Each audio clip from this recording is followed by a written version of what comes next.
Hey, how's it going? This is the 2013 Chevrolet G3500 cargo van, and we're going to do a walk around and starting with the startup. This is the DURAMAX diesel version of the van, diesel van.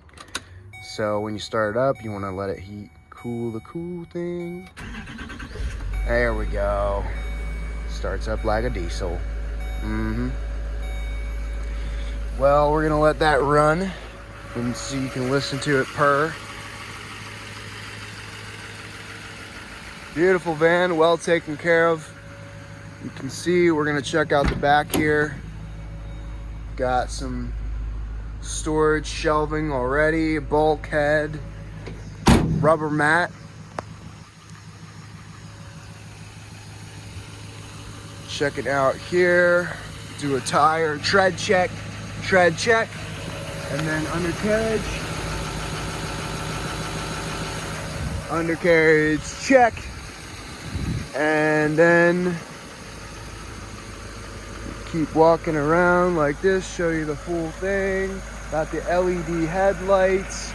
Just had this through our service shop, so it's been freshly serviced, fresh inspection, ready to rock and roll. I'm going to show you the interior now. Got the cloth bucket seats, bulkhead here with the door so you can go in the back if you want to. Dog box, we got keys here. Traction control, radio, all that good stuff. Got tow haul as well. And yeah, if you want some more information on this vehicle, you can go ahead and check us out, pinetreemotors.com. We have a bunch of trucks, SUVs, utility vehicles, all kinds of good stuff. So go ahead and check us out, pinetreemotors.com. And yeah, I look forward to hearing from you. My name is Hans, and I hope you have a blessed day. Bye-bye.